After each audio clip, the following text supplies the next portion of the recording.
Shalom, shalom bien-aimés et bienvenue à ce temps particulier. Nous sommes dans les 21 jours de méditation constante et aujourd'hui nous sommes à notre 19e jour.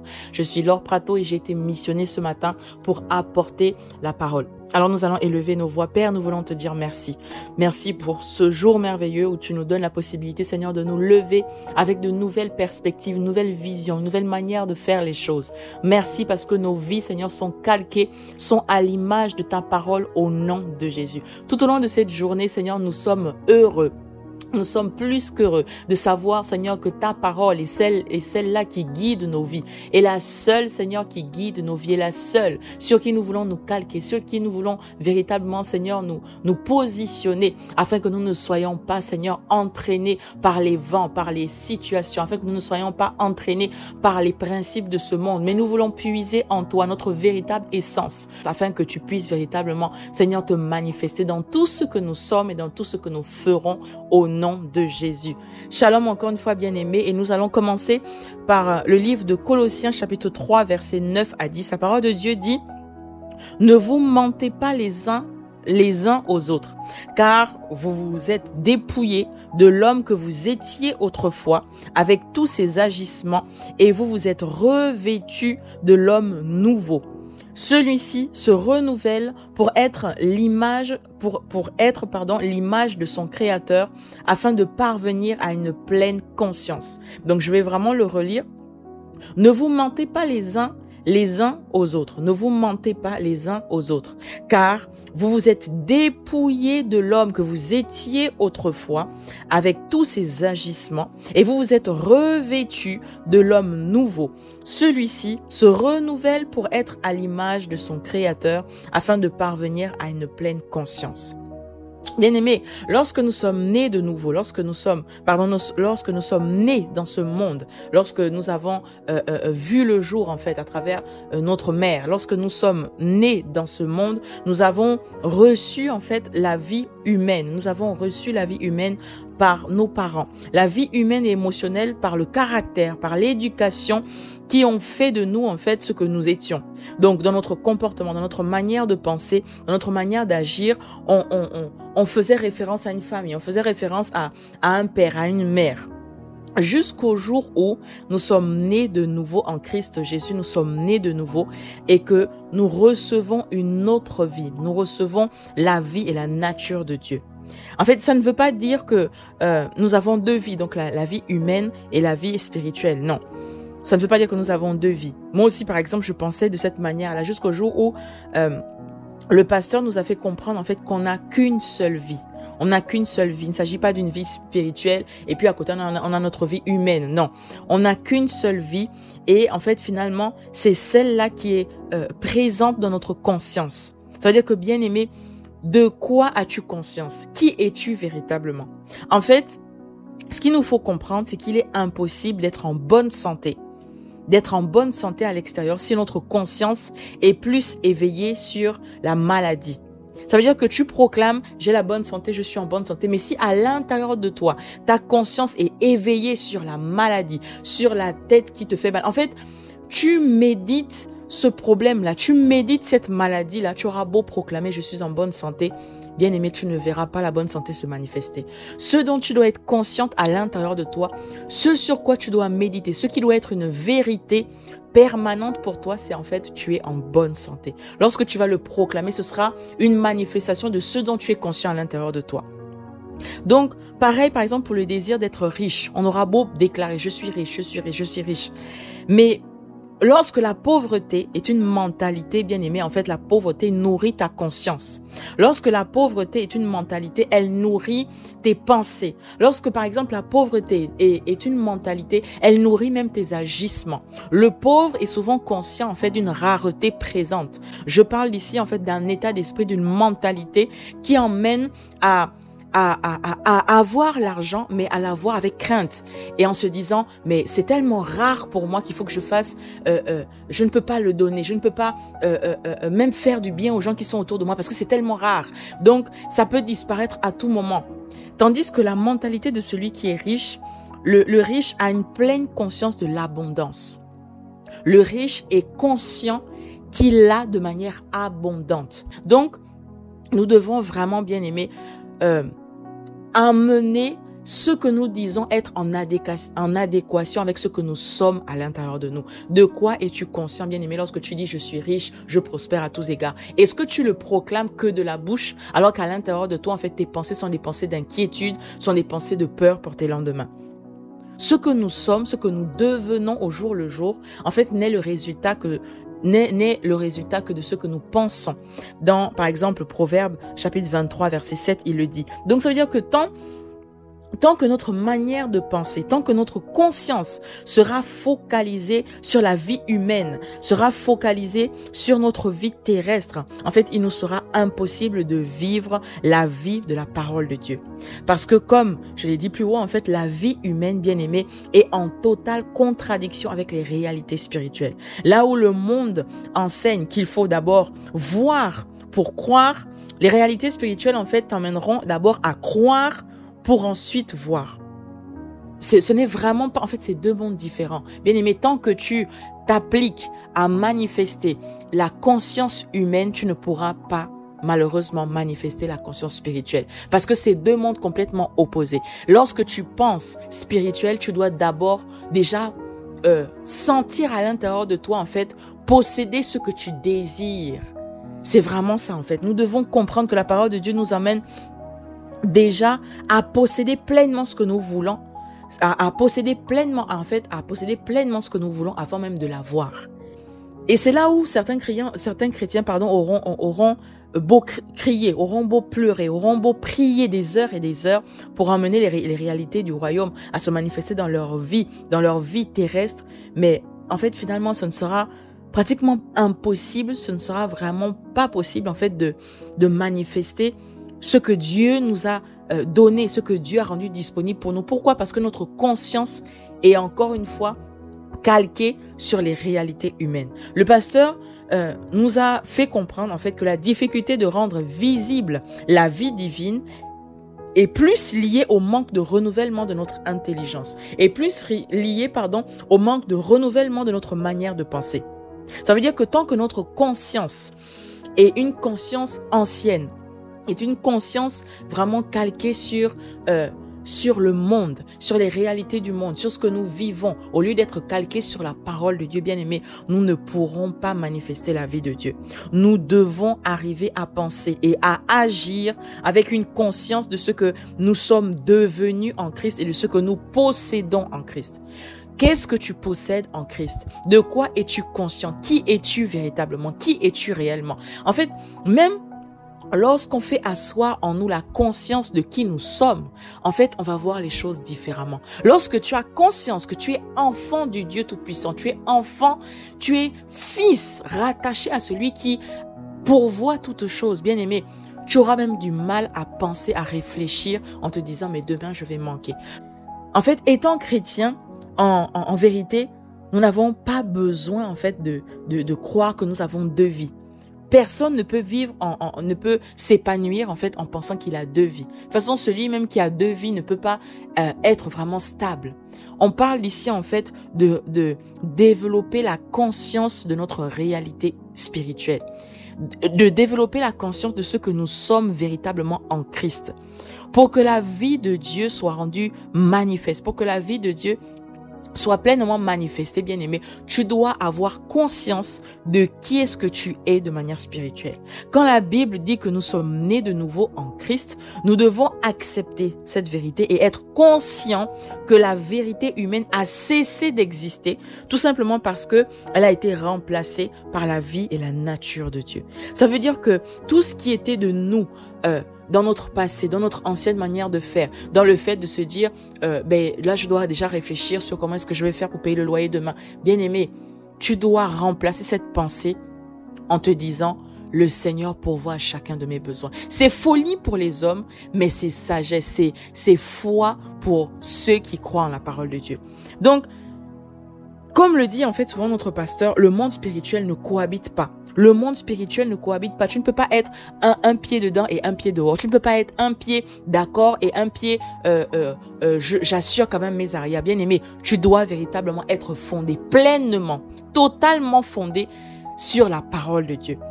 Les choses spirituelles, bien aimé, les choses dans le monde spirituel se remplacent. Ça veut dire qu'à partir du moment où tu te rends compte que tu as plus de conscience de la maladie, tu as une pleine conscience de la maladie, tu as une pleine conscience de l'échec, tu as une pleine conscience de tout ce qui ne fonctionne pas, tu dois te baser sur la parole de Dieu pour remplacer cette pleine conscience afin que maintenant, désormais, tu sois pleinement conscience d'une réalité de ce que tu es guéri en Christ Jésus, que tu as été guéri. Ça veut dire que ta pleine conscience est désormais basée sur le fait que tu possèdes pleinement la bonne santé. Tu dois être pleinement conscient du fait que tous tes besoins sont pourvus, tes besoins présents, tes besoins futurs sont pourvus. Tu dois être pleinement conscient en fait que aujourd'hui, tu démarres une activité, tu ne sais pas comment les choses vont se passer, mais tu fais pleinement confiance en Dieu, de telle sorte que il fera même au-delà de ce que tu auras pensé ou même imaginé. Nous devons, bien aimés, fonder notre conscience sur la parole de Dieu. Bien aimés, en naissant de nouveau, en fait, nous n'avons pas reçu une vie supplémentaire. Je vais encore le redire et le redire, nous n'avons pas reçu une vie supplémentaire. C'était en fait finalement un remplacement. Ça a été ce jour-là lorsque nous avons accepté Jésus-Christ comme Seigneur et comme Sauveur et que nous sommes nés de nouveau. Ça a été un remplacement de notre ancienne vie par la nouvelle vie qui doit devenir, en fait, c'est finalement en fait cette vérité qui doit devenir notre manière de penser, notre conscience, notre réalité au quotidien. Dans 2 Corinthiens chapitre 5 verset 17, la Bible nous dit « Si donc quelqu'un est en Christ, c'est une nouvelle créature. Les choses anciennes sont passées. Voici, toutes choses sont devenues nouvelles. » Donc maintenant, toutes choses sont devenues nouvelles. Aujourd'hui, bien aimé, toutes choses sont devenues nouvelles. Dorénavant, bien aimé, toutes choses sont devenues nouvelles. Ton ancienne manière de penser est révolue, est passée. Dans le langage de tous les jours, quand on parle par exemple de créature, quand le mot créature est utilisé, en fait, ça veut dire que l'on essaye de décrire quelque chose de nouveau, quelque chose d'étrange que le monde ne connaît pas. Lorsque tu entendras les gens dire « j'ai rencontré une étrange créature » ou bien par exemple « quelle est cette énorme créature ?» Souvent, bien aimé, on parle de quelque chose de bizarre, quelque chose de particulier, quelque chose de différent que ce que l'on a l'habitude de voir. Donc, lorsque la parole de Dieu dit en fait que désormais tu es devenu, il dit en fait que les choses anciennes sont passées et que en Christ, tu es devenu une nouvelle créature. Bien-aimé, tu dois comprendre par là en fait que tu es différent pour le monde, mais tu es en conformité, tu es en totale fusion avec ce que la parole de Dieu dit de toi. C'est une manière en fait de parler de quelque chose que la pensée humaine n'a pas encore vu, que la pensée humaine n'a jamais connu. C'est ce dont Jean fait mention lorsqu'il dit « Voyez à quel point le Père nous a aimés. Son amour est tel que nous sommes appelés enfants de Dieu. » Et c'est ce que nous sommes réellement. Bien-aimé, de quoi es-tu conscient aujourd'hui? Est-ce que tu es conscient à l'intérieur de toi de manière réelle que tu es enfant de Dieu? Et la suite en fait du verset nous dit « Voici pourquoi le monde ne nous connaît pas, il n'a pas connu Dieu. » Donc nous sommes des créatures parfaitement inconnues pour le monde. Pourquoi? Parce que en fait, on réfléchit de manière bizarre, on réfléchit de manière différente. On a une mentalité qui est complètement renouvelée, contraire à ce que le monde nous a proposé.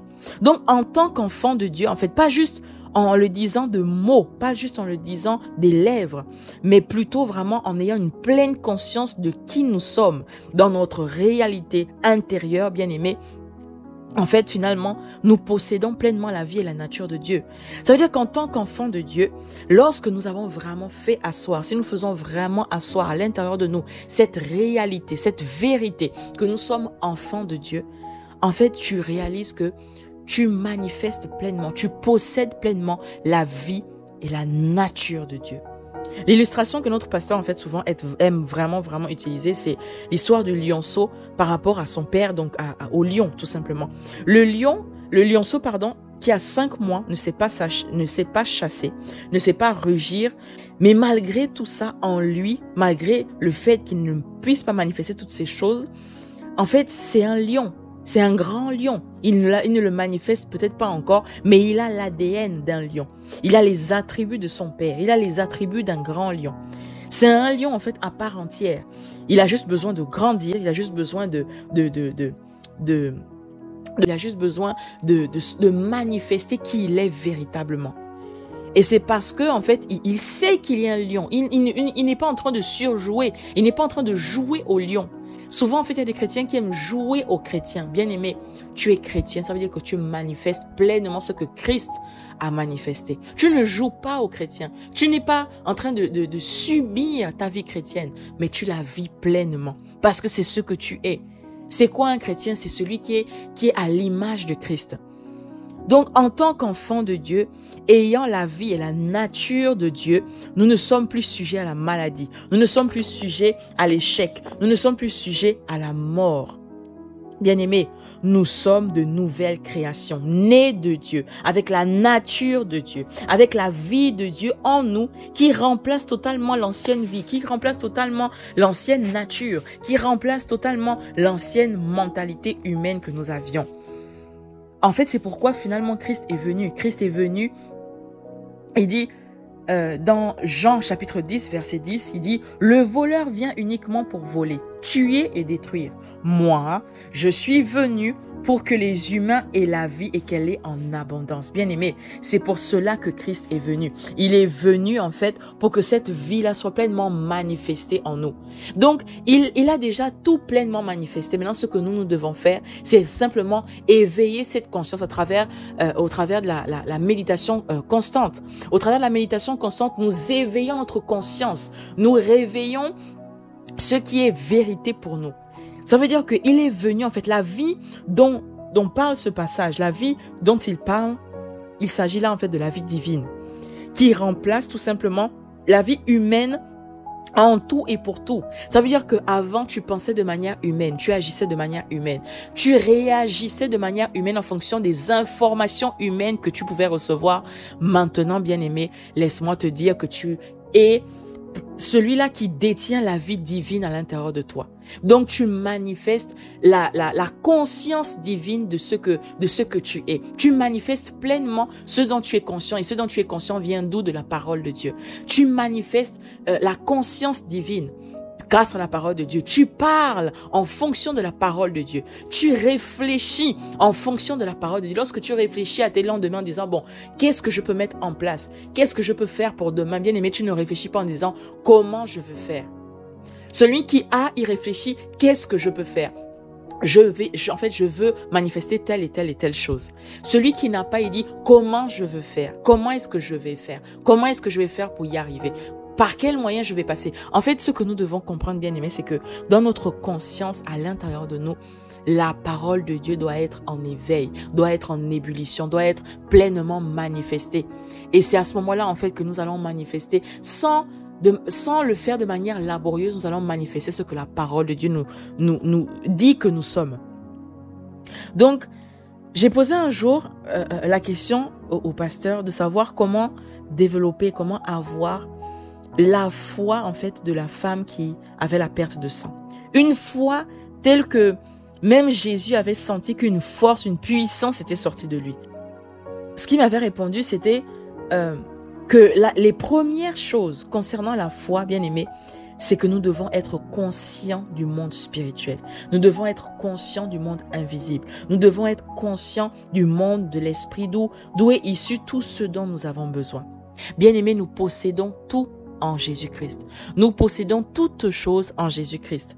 Et nous devons en fait être capables de puiser à l'intérieur de nous, par la conscience que nous avons, qui est fondée sur la parole de Dieu, tout ce dont nous avons besoin. Pour revenir sur la femme à la perte de sang, en fait, cette femme avait tout simplement vu dans l'invisible sa guérison. Elle ne s'est pas présentée là de manière anodine. Elle ne s'est pas présentée là, en fait, parce qu'elle était en train de se balader. Il n'y avait rien qui s'est passé de manière anodine.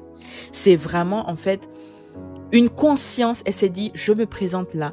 Et à l'intérieur de moi, en fait, elle était revêtue. Elle était vraiment éprise d'une force, d'une telle force, en fait, que les choses ne pouvaient pas se passer autrement. Même si elle n'avait pas eu l'occasion de toucher Jésus physiquement, elle allait avoir sa guérison. Parce que la guérison, bien aimée, est spirituelle. Parce qu'elle était consciente à l'intérieur d'elle de cette guérison qu'elle possédait déjà. Bien aimée, en fait, Tu la vois tout simplement, elle dit, si je puis juste toucher son vêtement, je serai guérie. Elle avait déjà la pleine conscience de sa guérison. Elle a juste posé un acte qui appelait à existence ce qu'elle possédait déjà. En fait, finalement, ce que nous voulons voir se manifester dans le monde présent, dans le monde physique, bien aimé, nous devons déjà d'abord le posséder dans le monde spirituel. En tant que chrétiens, nous devons croire et voir surtout ce que la parole de Dieu nous dit. Nous sommes de nouvelles créatures en Christ Jésus. Nous possédons réellement, nous possédons totalement la nature et la vie de Dieu. Et en fait, pour que cette nouvelle vie soit visible dans le monde physique, nous devons chaque jour renouveler notre manière de penser sur la base de ce que dit la parole de Dieu. Grâce à la parole de Dieu, nous avons en fait un aperçu de la volonté de Dieu pour notre vie. Et nous devons tout simplement être conscients de tout ce que dit la parole de Dieu pour emmener à existence, pour emmener pleinement cette vérité à se manifester dans notre vie de tous les jours. Donc d'abord, nous recevons dans le monde de l'esprit avant que cela soit visible dans le monde physique. Il est impossible, bien aimé, de vouloir posséder dans le monde physique si à l'intérieur de ton esprit, tu ne le possèdes pas. C'est impossible. Parce que ce que nous tirons, ce que nous voyons du monde physique, tire son essence du monde spirituel. Donc lorsqu'une personne hérite par exemple d'une maison dans un autre pays, elle n'a peut-être pas la possibilité de voir cette maison de manière physique. Et à partir du moment où elle possède le titre de propriété qu'on lui a donné, cette personne-là, en fait, sait et est conscient qu'elle possède une maison sur la base du titre foncier qui est à son nom. Donc, dès le moment où on l'informe qu'elle a une maison, qu'elle a un titre de propriété à son nom, bien aimé, elle a juste besoin de croire à l'intérieur d'elle, d'accepter dans son cœur qu'elle est en fait finalement détentrice d'une maison. Donc à ce moment-là, en fait, ses pensées, ses perceptions, son état d'esprit seront renouvelés à partir des informations qu'on lui aura données et qu'elle aura acceptées à l'intérieur d'elle. Donc en fait, finalement, cette personne n'a même pas besoin de faire ce long voyage-là pour aller voir la maison. À partir du moment où elle est consciente, et à partir du moment où elle accepte à l'intérieur d'elle qu'elle possède une maison, bien aimée, elle possède la maison. Qu'elle l'ait vue ou pas, elle possède cette maison dans son esprit, dans sa conscience, dans ses pensées. La vérité de la parole de Dieu, bien aimé, doit prévaloir sur notre conscience, sur nos pensées de chaque jour.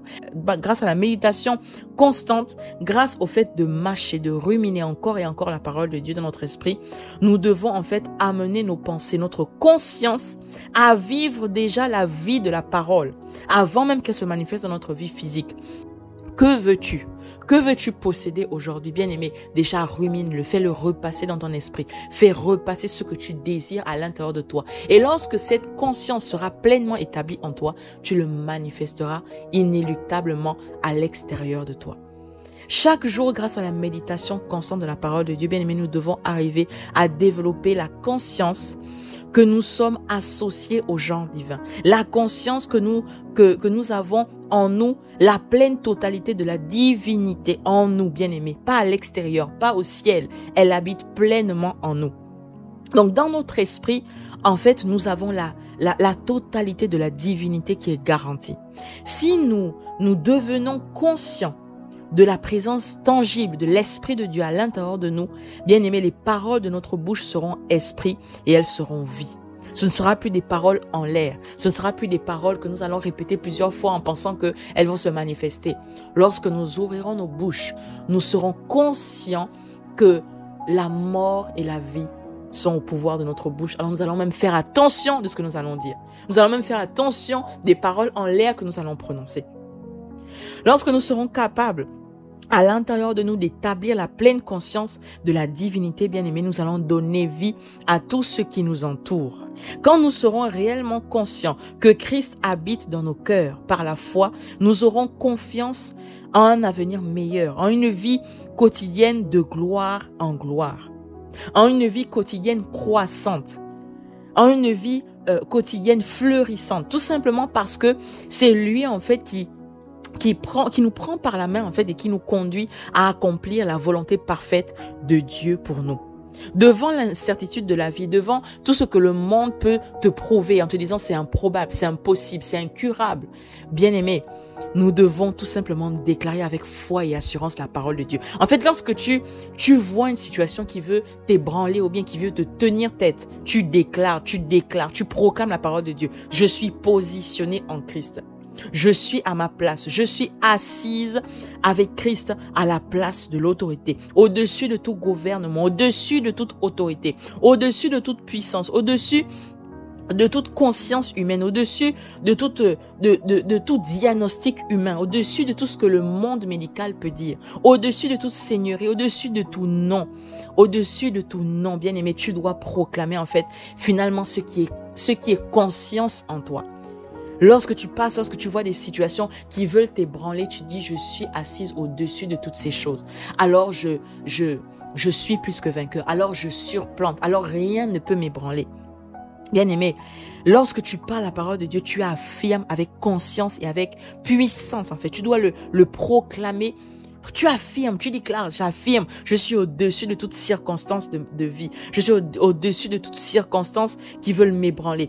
Tout ce que je fais se déroule bien au nom de Jésus parce que je vis dans la volonté parfaite de Dieu. Je suis guidé, je suis gardé et propulsé par la parole de Dieu, propulsé par la sagesse de sa parole.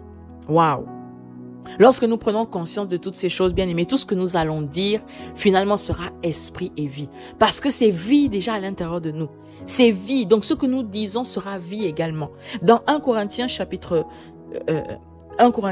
3, verset 16, la parole de Dieu, en fait, nous dit, ne savez-vous pas, n'êtes-vous pas conscient? Ne pouvez-vous pas en fait tout simplement réveiller votre conscience? Il dit, ne savez-vous pas que vous êtes le temple de Dieu et que l'Esprit de Dieu habite en vous? C'est une question qui nous est posée. C'est un moyen en fait tout simplement de faire le point. Ne savez-vous pas? N'êtes-vous pas conscient?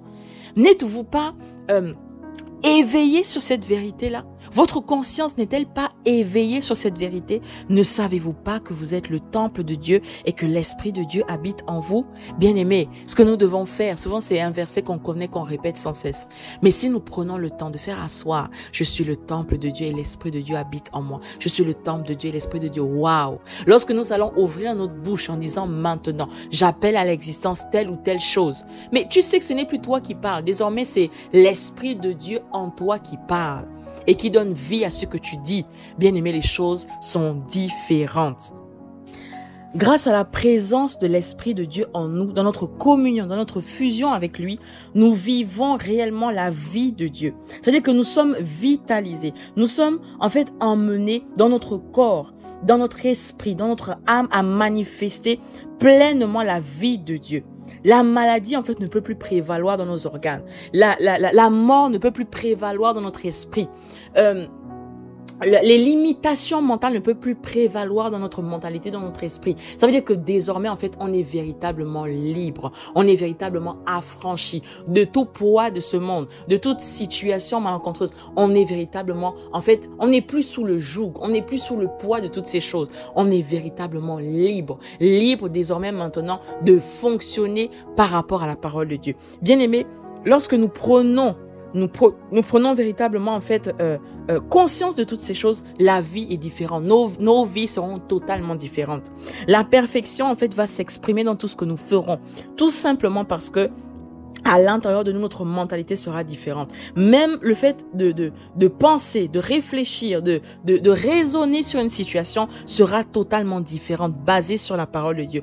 Parce que notre conscience humaine aura été remplacée par notre conscience spirituelle basée sur la parole de Dieu. Et comme Jésus, avec la tempête, en fait, nous serons naturellement capables de commander aux éléments de la nature, comme les tempêtes, car elles ont été créées en fait tout simplement par l'Esprit de Dieu qui vit en nous. Et parce que nous serons conscients de qui nous sommes, rien ne pourra nous ébranler, rien ne pourra nous empêcher de manifester la véritable vie de Dieu. Bien-aimés, nous allons élever nos voix. Père, nous voulons te dire merci. Merci Seigneur pour ces moments merveilleux où tu nous permets véritablement d'aller en profondeur de ta parole qui nous emmène Seigneur finalement d'abord à être avant de penser, Seigneur, paraître. Nous voulons peut-être, Seigneur, faire plusieurs choses. Nous pensons, Seigneur, faire plusieurs choses, mais nous voulons d'abord être à l'intérieur de nous. Faire asseoir, Seigneur, la vérité de ta parole au-dedans de nous et en être conscient. À ce moment-là, Seigneur, lorsque nous ouvrirons nos bouches, nous ne serons pas en train de jouer un jeu de rôle, mais nous allons véritablement proclamer la vérité de ta parole. Merci, Seigneur, parce qu'en Christ, les choses anciennes sont passées. Les mentalités anciennes sont passées. Les manières, Seigneur, de faire, basées sur notre volonté, sur nos émotions, sur notre passé. Seigneur, toutes ces choses sont passées révolues. Maintenant, toutes choses sont devenues nouvelles. Maintenant, notre conscience a été renouvelée à la lumière de la parole de Dieu. Maintenant, Seigneur, notre conscience est pleinement basée, fondée sur ta parole et sur ta parole seule. Maintenant, Seigneur, nous n'avons conscience que de ta parole. Nous sommes pleinement conscients de qui nous sommes en Christ Jésus. Maintenant, Seigneur, oui, nous avançons, nous progressons, nous avançons, Seigneur, pleinement dans ta parole et dans ta parole seule. Et c'est celle-là que nous manifestons au quotidien. Père, nous voulons, Seigneur, te dire merci parce que dès maintenant, nous délaissons, nous abandonnons toute ancienne manière de faire, toute ancienne mentalité, toute pensée, Seigneur, qui était basée sur la sagesse humaine, sur la volonté humaine, sur les coutumes, Seigneur, de ce monde.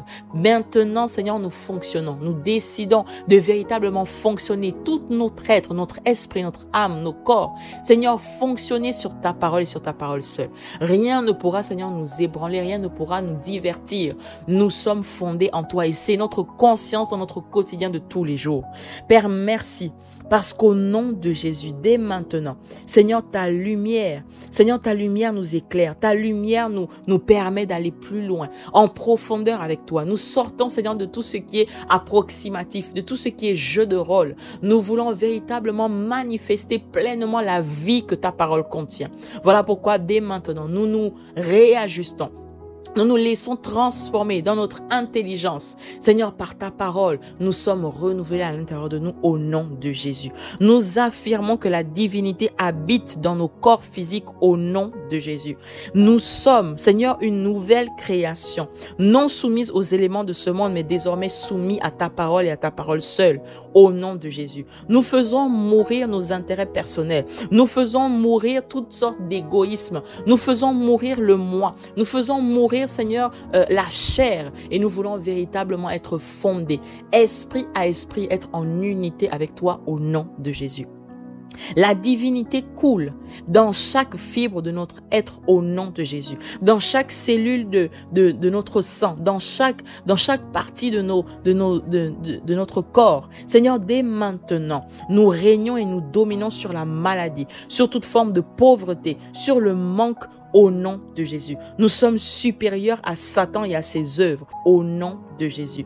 Grâce à notre communion et à notre fusion avec l'Esprit, nous possédons pleinement tout ce que Christ a rendu disponible pour nous au nom de Jésus. Lorsque Jésus-Christ s'est écrié à la croix, tout est accompli. Il a pleinement rendu disponible toute œuvre, toute bénédiction pour nous qui sommes enfants de Dieu. Alors nous le manifestons, nous le développons au nom de Jésus.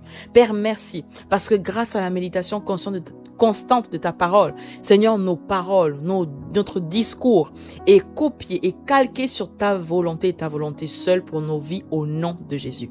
Nous déclarons dès maintenant que la santé, la prospérité à tous égards, la victoire, la croissance et l'abondance sont les caractéristiques de nos vies au nom de Jésus. Nous manifestons ta vie de manière permanente et au quotidien au nom de Jésus.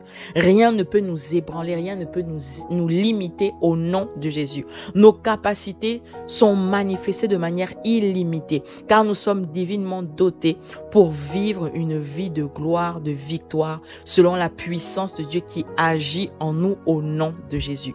Nous ne sommes pas impactés par ce que nous ressentons dans notre chair. Nous ne sommes pas impactés par ce que nous voyons avec nos yeux physiques, par ce que nous entendons avec nos oreilles physiques, mais nous sommes impactés par ce que nous recevons, de la parole de Dieu au nom de Jésus. Père, merci. Parce que nos vies rayonnent. Nous sommes lumière du monde. Notre feuillage reste vert en tout temps, en toute saison, au nom de Jésus. Et nous portons des fruits, peu importe les saisons, peu importe, Seigneur, les circonstances de ce monde. Car nous sommes plantés, nous sommes pleinement, pleinement plantés, Seigneur, dans ta parole qui est vie, dans ta parole qui est puissante au nom de Jésus. Merci, Père. Dès maintenant, nous déclarons que nous vivons dans l'éternité, car la vie éternelle coule pleinement en toi par le Christ qui vit au-dedans de nous. Nous déclarons toutes ces paroles. Nous déclarons que dès maintenant, elles sont conscience à l'intérieur de nous et nous le vivons dans notre quotidien de tous les jours au nom de Jésus. Amen, amen, amen. Shalom chez vous, bien-aimés. Passez une excellente journée.